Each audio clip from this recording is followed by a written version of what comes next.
Allow me to describe how that fellow managed to get himself wounded. Here's what happened. The second half began with the opponent's turn on the offensive. The running back had only managed to gain 20 yards and lost possession. Now it was Nakagawa's team's turn to go on the offensive. Nakagawa was positioned on the edge near the scrimmage line, which was tightly watched by both sides. Standing behind the white team's center, their quarterback seems to be making some signals to his teammates. Abruptly, Nakagawa moved from the front lines and towards the side, while at the same moment, carrying the ball, the quarterback retreated 2 to 3 steps. The opponent's defensive guards, cornerbacks and linebackers instantly charged forward like wild beasts.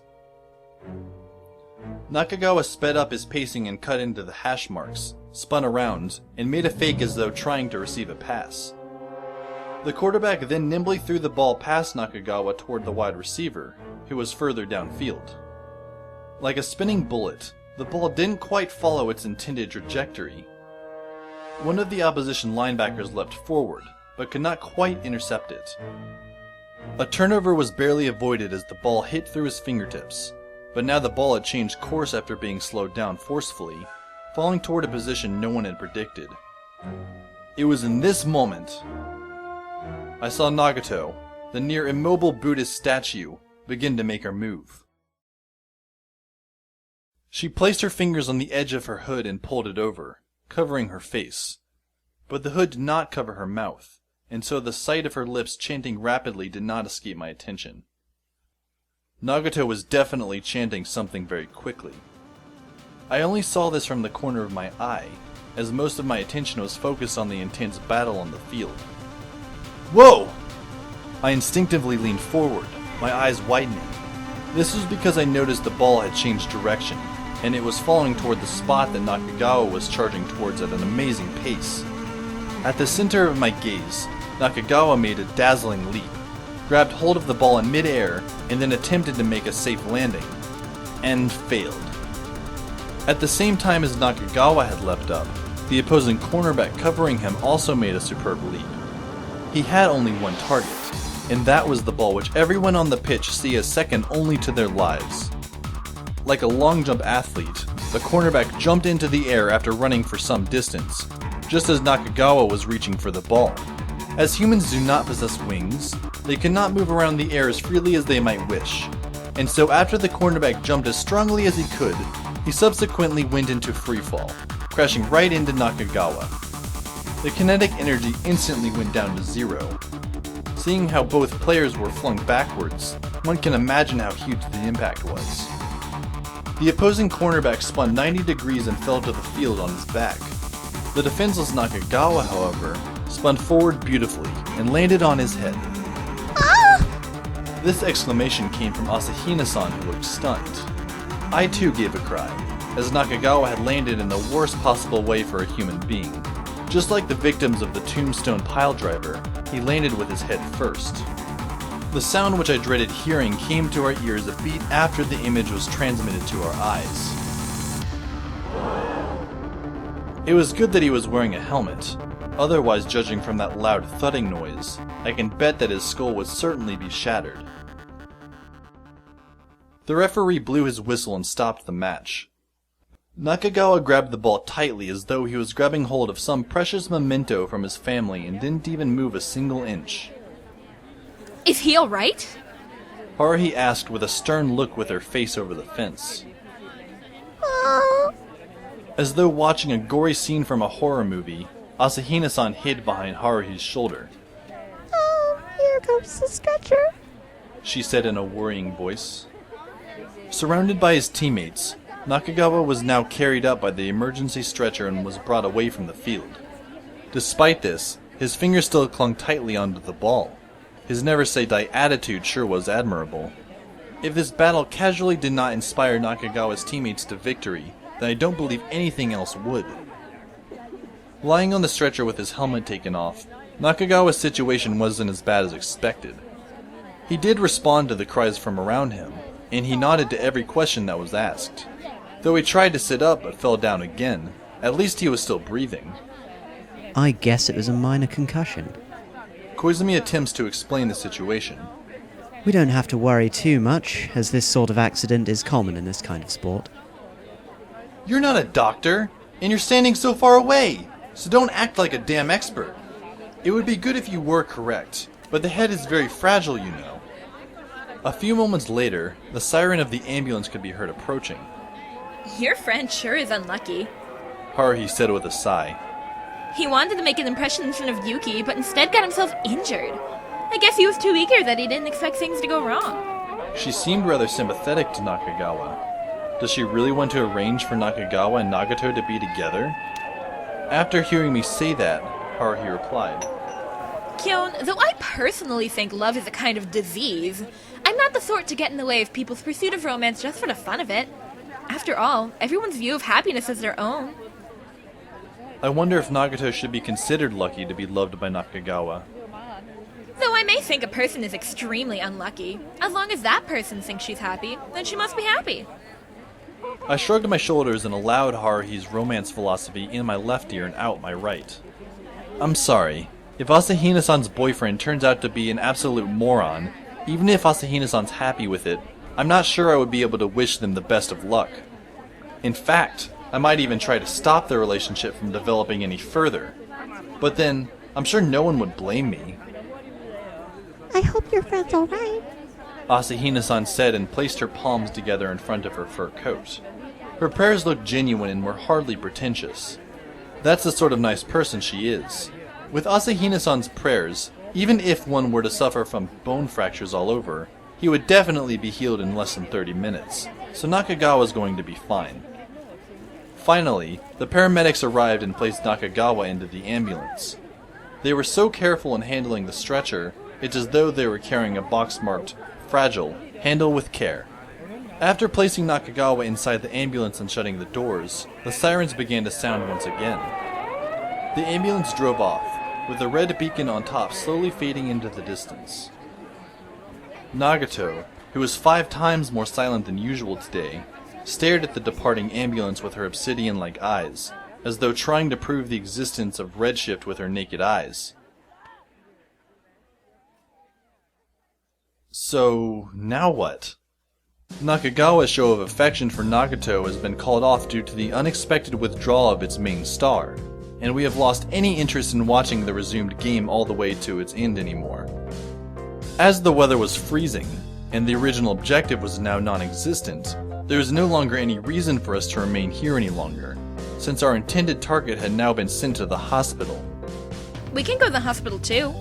Haruhi made the suggestion. If our intended target had gone to the hospital, if we follow him, we can continue this love story. After all, it would make perfect sense for Yuki to be worried and come pay him a visit. Your friend would be grateful as well. Besides, there's heating inside the hospital, right? So what do you think of this idea? To be honest, Haruhi's instant idea wasn't bad at all, but I didn't feel like going back to the hospital again. Don't you care about your friend? Let me tell you this. When you were carried off in the ambulance, I was worried to death. But that's only because we're friends. Haruhi forcefully pulled my hand and said roughly, Besides, it was you who started all the trouble this time. Walking away from the field with me, Haruhi then stopped again. Oh yeah, which hospital did that ambulance go to?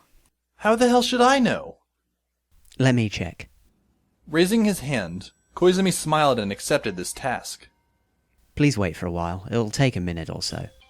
After turning his back to us and walking for a few steps, Koizumi pushed a few buttons on his phone and spoke softly, then listened to what the other side said. About a minute later, he hung up and walked towards us with a smile. I found out which hospital he was sent to. I have no idea which number he called to inquire, but I was pretty sure it wasn't 119. It's a hospital we're all very familiar with. I'm sure you all know how to get there without me telling you. A wave of remembrance came over me. My mind instantly thought of the monotonous dialogue, the red apples, and the cheerful smile Koizumi had given me. Yes, it's that one. The general hospital which you stayed in before. The one whose warden happens to be a friend of your uncle's? I stared at Koizumi. This has gotta be a coincidence. Otherwise... It's a coincidence. Noticing my alligator eyes, he began to giggle. No, it's true. It really is a coincidence. I'm surprised as well, to be honest. You don't have to smile so cheerfully. This doesn't change the fact that I still don't trust you. Then let's all head to the hospital. Might as well call a taxi. Since there are 5 of us, if we divide it between ourselves, the fare ought to be cheap. Haruhi quickly began to take charge of the situation. Suzumiya-san, I think it's about time we have a meeting for our coming field trip to the Snow Mountain. These two can take care of the visit, while you, Asahina-san, and myself would stay behind to prepare for the trip. How about that? Because we have yet to sort out the departure date, what luggage to bring, and other minor details. We won't have much time if we don't take care of these soon. But after hearing Koizumi's suggestion, Haruhi remained hesitant. Huh? Really? Yes. Koizumi continued his persuasion. It's almost New Year's Eve. Organising a New Year's activity in the Snow Mountain Mansion is a major event. I had wanted to gather the SOS Brigade to meet for the winter field trip today, but I didn't expect this extra event in our itinerary. Well, sorry about that. Oh no, I don't mean to blame you at all. On the contrary, I should be the one who's apologising. I'll leave Nagato-san in your hands, so please hurry up and go meet with Nakagawa-san in the hospital. As to what to do there, I'll just let you decide the best course of action. I'll wait at the usual coffee shop with Suzumiya-san and Asahina-san, and you can come there after the visit. Is that fine with you, Suzumiya-san? Haruhi remained silent for a while and then said with a frown. You're right. I wouldn't be much help going to the hospital. And Kyon's friend was only interested in Yuki anyway. She looked extremely reluctant. Alright, Kyon, you can go visit your friend with Yuki. If he could write such a love letter, he would probably be dancing like wild after Yuki for 5 seconds. After that, Haruhi pointed at me and said with a pouting look, But remember to report everything in detail to me afterwards, you hear? And so, we all took a bus back to our gathering spot. From there, we split into 2 parties. Nagato and I would ride another bus to the private hospital, while the remaining 3 would continue to be regular customers of the nearby coffee shop. Nagato never turned her head around once as we parted ways, but I suddenly had an urge to look back. I saw Haruhi and the others also turning around and looking at us, and Haruhi was also making some sign language with her arms as they went further and further. I didn't delve into what she was implying with that strange body language as I turned back to look at my companion, who had buried herself inside her thick hooded coat. How should I put this? To put it simply, the inquiries I had were now wrapped tightly around my heart like barnacles. The first question concerns Nakagawa, who had fallen in love with Nagato at first sight. Why was it that he happened to get injured in the game? The second was in regard to what Koizumi had said to me back at the gathering spot.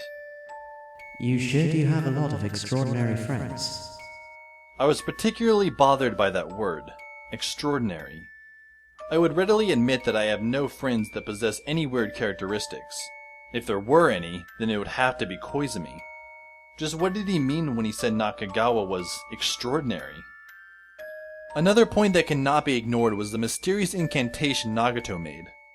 Nakagawa's accident happened just after Nagato had recited her spell. Even a dull person would be able to link these two together. Nagato buried her face within the hood of her coat and said nothing, but very soon the answer would be revealed. Upon inquiring at reception, we learned that Nakagawa had completed his treatment and had been transferred to his ward. Though his injury was minor, he still needed to be hospitalized for further observation. I walked with Nagato, who followed me like a ghost possessing its host, and entered the corridor leading towards the ward that the receptionist had indicated. After a few steps, we had arrived before the ward. Nakagawa was staying in a 6-person room. Nakagawa, you okay? Hey, Kyon. My former classmate wore a light blue hospital gown and was lying on the bed. Nakagawa's face looked vaguely familiar to me. He still has his crew cut. He sat up straight like a panda who just woke up from his nap. Came just in time. I just finished my treatment. The doctor said I still need to stay for one night just to make sure. Probably injured my neck when I fell. That was why I felt like throwing up. Fortunately, the doctor said it was just a minor concussion. I gave the coach a call as well, telling him I would be out by tomorrow, so they don't need to come and see me. As he seems immersed in talking non-stop, he suddenly noticed the ghost that was standing behind me, and his eyes widened as a result. Is that possibly be? It's not possibly, it's definitely. This is Nagato. Yuki Nagato. I thought it'd cheer you up, so I brought her along. Ah! I'm Nakagawa! Yuki Nagato. Without any cheerfulness in her voice, she plainly reported her name. She didn't take off her hooded coat. She even kept her hood on her head. I couldn't take it any longer, so I flicked that hood that was covering her face over to her back. After coming all the way to see him, it'd be a pity if she left without even showing her face. Nagato remained silent, but simply stared at Nakagawa, who was looking stunned.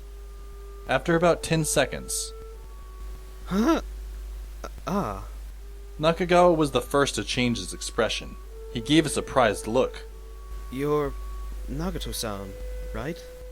Yes, Were you the one that Kyon walked with early in spring this year? correct. The one that often goes to the supermarket before the station? Correct. Really?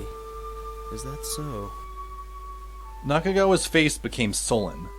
I would have thought he would cry tears of joy or would be so moved that he would faint, but it was neither. Instead, the atmosphere was now becoming unexpectedly stiff.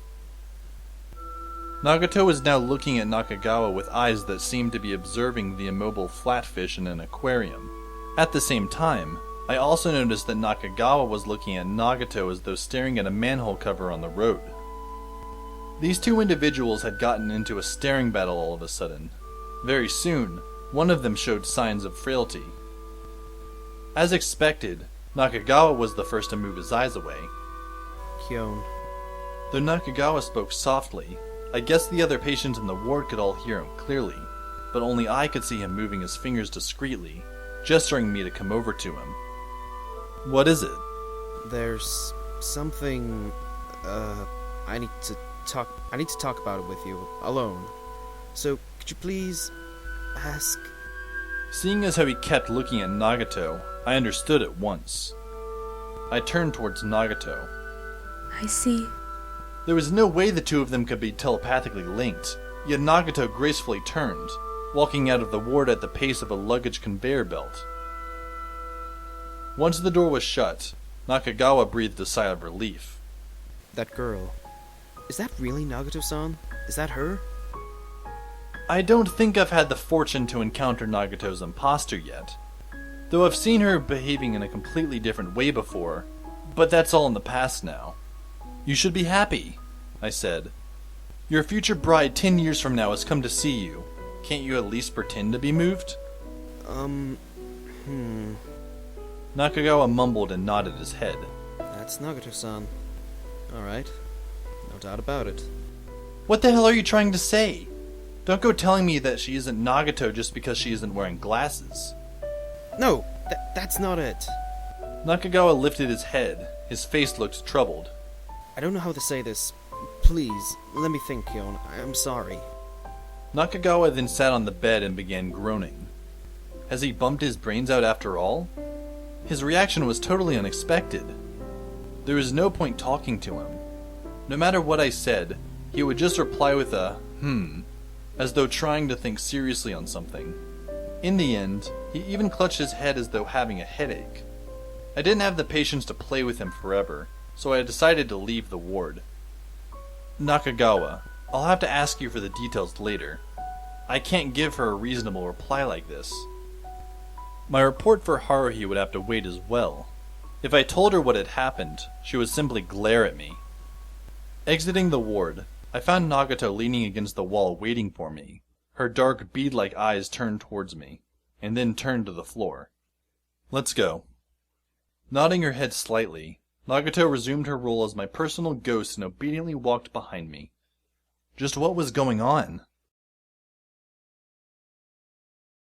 The scene that followed at the coffee shop was a scene most of you are familiar with.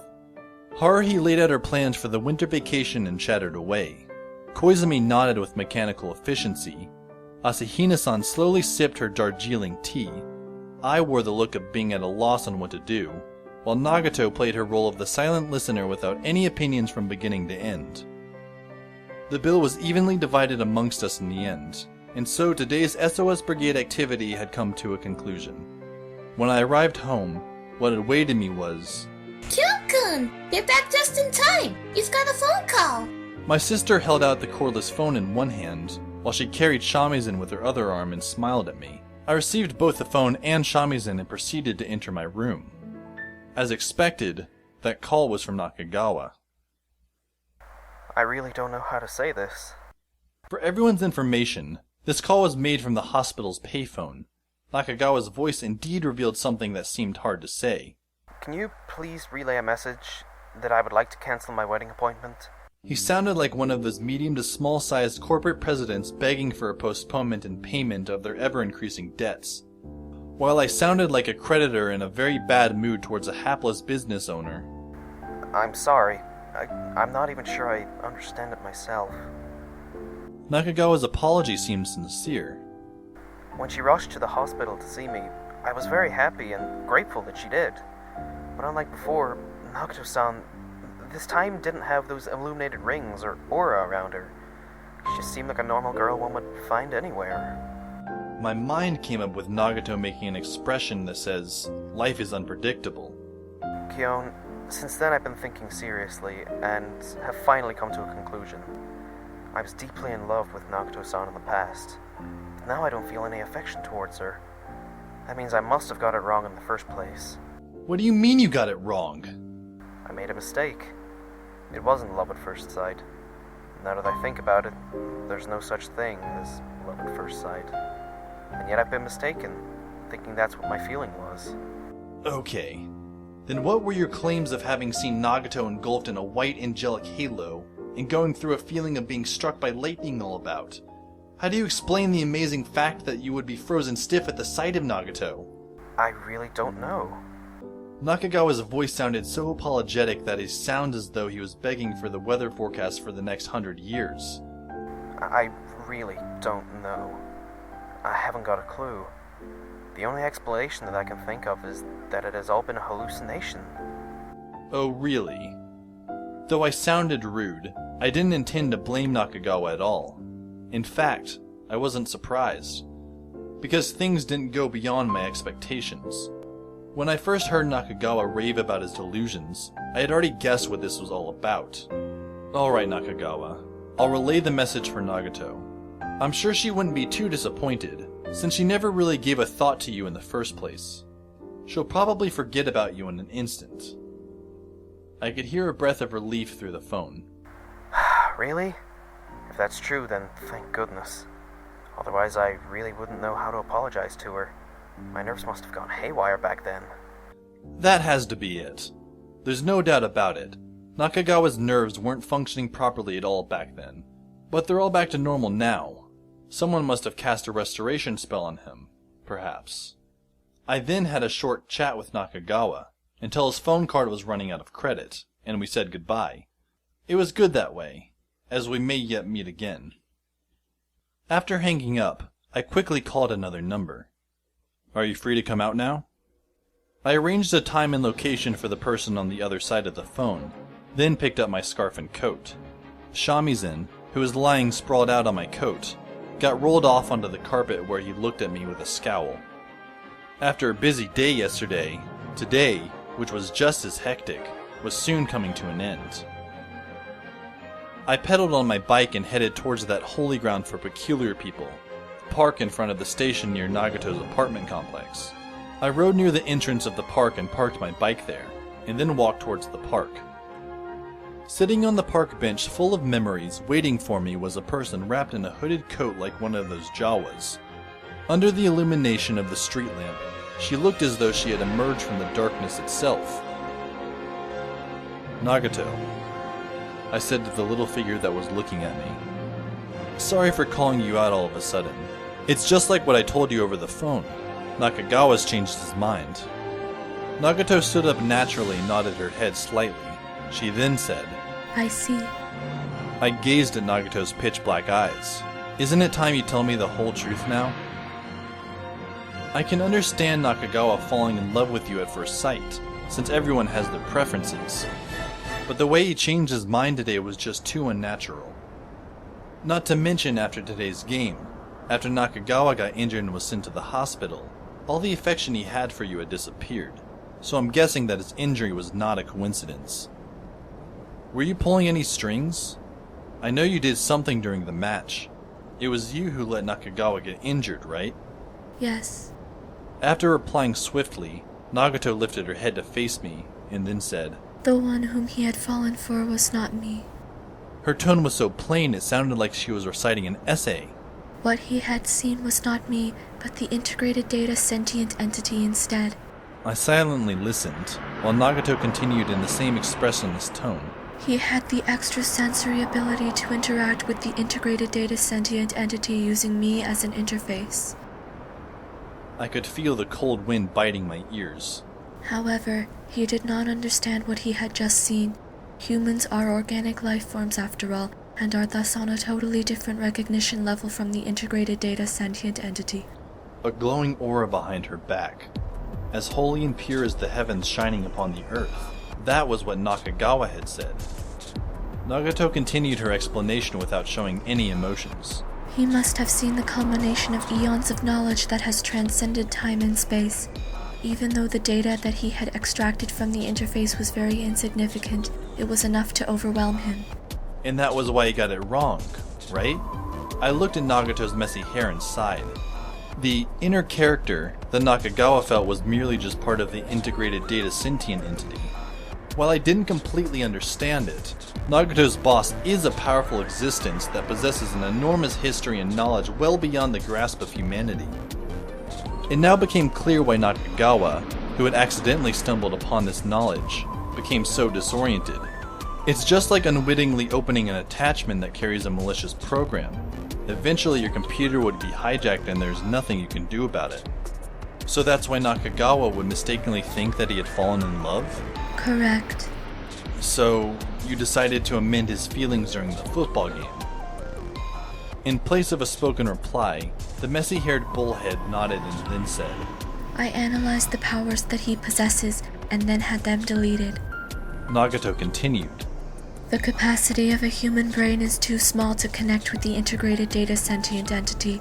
I foresaw that he would continue to behave in such a way if left unattended. This I understood. Putting aside Nakagawa's reaction of going into a trance upon seeing Nagato, just the fact that he has waited for nearly half a year before telling me his plans for the next 10 years was proof that his brain has been short-circuited. If he was allowed to go on like that, who knows how crazy he would get. I shuddered just thinking about it. Yet, there was something else I didn't understand.